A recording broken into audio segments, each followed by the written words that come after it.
खुलुमबाय बेलासेनि गोजोन हामलायनायखौ जासिबाय बाक्सा गेलबेजानिफ्राय फोसावजानाय बड'लेण्ड खौराङाव नोंथांखौ बरायबाय दिनैनि रादाबखौ फरायदों आं दिनेश बर'आ दिनैनि गाहाय रादाबफोराव दङ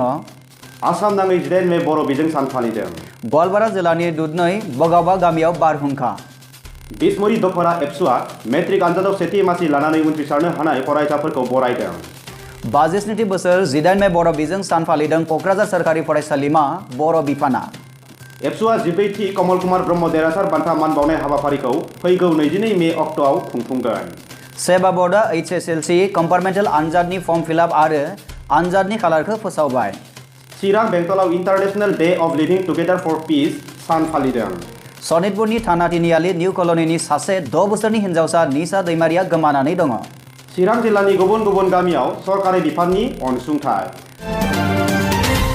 नोंथाङा नायगासिनो दङ बड'लेण्ड खौरां दानिया फैदो आबुं रादाबाव आसाम नाङै 18 मे बर' बिजों सान फालिदों 1963 मायथाइनि 18 मे खालाराव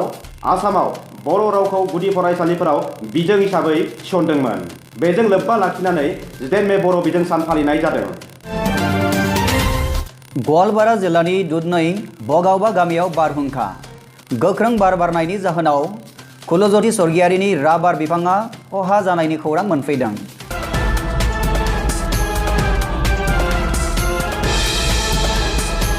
बे रादाबखौ जोंनिसिम दैथायहरदों कुलज्योति स्वर्गियारि बिथाङा 52थि बोसोर 18 मे बर' बिजों सान फालिदों क'क्राझार सरकारि फरायसालिमा बर' बिफाना बर' थुनलाइ आफादनि फिरफिला बिरहोयो बेदलाव खुंगुर खारजिया मुंख्लंफोरनो बिबार बावजेनो सुशान्त नार्जारिया गेवलां मेलाव गाहाय आलासि महरै नुजाथियो डक्टर मंगल सिंह हाज'वारिया मेलखौ बेखेवो क'क्राझार सरकारि फरायसालिमानि बर' बिफाननि गाहाय बिबुंगोरा गबिन्द बर'आ बे रादाबखौ जोंनिसिम दैथायहरदों सुबुंसा बसुमतारी बिथाङा बिसमुरि दख'रा एबसुआ सेबाजों खुंजानाय मेट्रिक आनजादाव सेथि मासि लानानै उथ्रिसारनो हानाय फरायसाफोरखौ बरायदों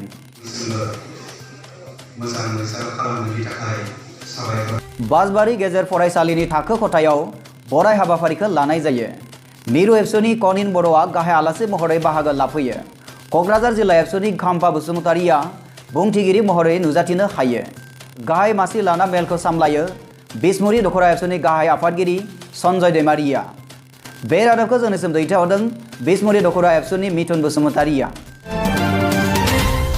एबसुआ 14थि कमल कुमार ब्रह्म देरहासार बान्था मान बावनाय हाबाफारिखौ फैगौ 22 मे अक्ट'आव खुंफुंगोन যেন আমি বাছনি কৰি আমি কমল কুমাৰ দেৰাচাৰ বঁটা আমি দি আহিছোঁ এই বছৰো আমি 2019 বৰ্ষত বড়ো মিডিয়ামৰ পৰা টপ 10 আমি বাছনি কৰিলোঁ আৰু এই টপ 10 বাছনি যি আমি আমাৰ হাতত আহি পৰিলে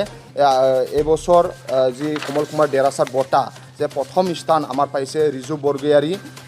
UN একাডেমি क'क्राझारत सेबाजों खुंफुंजानाय 2019 बोसोरनि मेट्रिक आनजादाव उथ्रिसार जानो हानाय बर' बिजोंनि फरायसाफोरखौ थुलुंगाखां होनायनि थांखिजों गुबुन गुबुन बोसोरफोराव खुंबोनाय बादि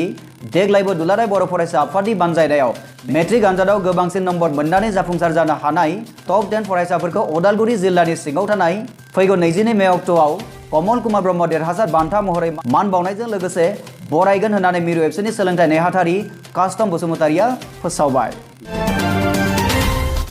नोंथाङा नायगासिनो दङ बड'लेण्ड खौरां सेबा बर्डआ HSLC कम्पार्टमेन्टेल आनजादनि फर्म फिलआप आरो आनजादनि खालारखौ फोसावबाय सेबा बर्डआ मेट्रिक कम्पार्टमेन्टेल आनजादनि फर्म फिलआपनि खालारखौ फैगौ 17 मेनिफ्राय 31 मे 2019 इं खालारसिम जागोन होननानै फोसावदों आरो बे मेट्रिक आनजादनि खालारखौ 1 जुलाइनिफ्राय 6 जुलाइसिम जागोन होननानै सेबा बर्डनि नेहाथारिया फोसावबाय निउज डेस्क रिपर्ट बड'लेण्ड खौरां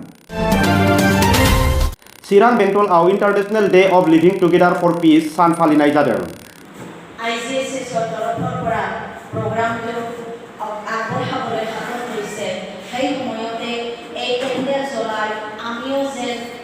थांनाय 16 May 2019 international day of living together for peace सानखौ चिरां जिल्लानि सिङाव बेंटल IGSSS NGOनि दैदेननायाव मेहेर गोनाङै खुंफुंनाय जायो बे हाबाफारिखौ IGSS NGOआ बेखेवो हाबाफारियाव बाहागो लाग्रा बिथांमोना गावसोरनि मोनदांनाय एबा जाति हिसाबै आलो गोजोन खौसेयै थानो हास्थायनायफोरखौ फोरमायलायो नुनो मोननाय बायदिब्ला बे हाबाफारियाव हालामनि गुबुन गुबुन हारिनि गुबुन गुबुन धोरोमनि मेलेमजिबिफोरा गोसो गुदुङै बाहागो लाफैयो কারণে আজি বিভিন্ন জনগোষ্ঠীয়ে বিভিন্ন ধর্মাবলম্বীয়ে এই बे रादाबखौ जोंनिसिम दैथायहरदों अन्थाइबारिनिफ्राय सरोजिनी नार्जारी बिथाङा। सनितपुरनि थाना तिनियाली निउ कलनीनि सासे 6 बोसोरनि हिनजावसा निशा दैमारिया गोमानानै दं। थांनाय 29 एप्रिल 2019 खालार खालि सन्जय दैमारी आरो अनजालि दैमारीनि फिसाजो 6 थाखोआव फरायनाय 11 बोसोर बैसोनि निशा दैमारी एबा जुनु दैमारिया फरायसालिनिफ्राय फैनानै ओंखाम जाखांनानै न'नि खाथियाव थानाय दखानाव सुइट सुपारि जानो थांनायावनो सोरबा बेलासिनि 4 रिंगायाव हमना लाना थाङो। दिनैनिफ्राय 17 सान जाबाय न'सिम सफैयाखै। सोरबाफोर बे हिनजावसाखौ बबावबाफोर नुसनोब्ला गाहायनि फन नम्बराव कल खालामनो थाखाय खावलायनाय जाबाय। 99544811 7896706462। गोमानाय हिनजावसानि बिफाया सन्जय दैमारी, बिमानि मुङा अनजालि दैमारी। गामि थाना तिनियाली निउ कलनी, लाइजाम सोग्रा थाइकारकुसि road, district Sonitpur. Police station Rangapara. बे रादाबखौ जोंनिसिम दैथायहरदों सनितपुरनिफ्राय नीलेश्वर बसुमतारी बिथाङा। चिरां जिल्लानि गुबुन गुबुन गामियाव सरकारि बिफाननि अनसुंथाइ। थांनाय 13 मे आरो 14 मे 2019 खालाराव चिरां जिल्लानि सिङाव थानाय माखासे गामिफोराव सरकारा अनसुंथाइ हरदों। मोनथिनो मोननाय बादिब्ला सरकारि बिफानजों लोब्बा लाखिनाय मोसौ, बोरमा, मैसो आरिखौ बिजि थुनाय जायो। मख'नो गोनांदि दैबाना लोमग्रा ओनसोलनि गामिफोराव जाहाथे गामिनि जुनारफोरनि बेमार होबथानायखौ मोननाय बायदि बिजि थुनाय खामानिखौ मावफुंनाय जायो। सोरखारनि बे हाबाफारियाव गोग्लैनाय गामिफोरनि मुंफोरा जाबाय दाबाबिल, देबरबिल, सिसुबारि, जयपुर, नाङालभाङा आरो हुथुथि। बे रादाबखौ जोंनिसिम दैथायहरदों अन्थाइबारिनिफ्राय सरोजिनी नार्जारी बिथाङा। बड'लेण्ड खौरांनि गासै नायगिरि नोंथांमोनखौ फिन साबायखर जासिनानै दिनैनि रादाबखौ एसेबांनो फोजोबनाय जाबाय। गोजोन्थों।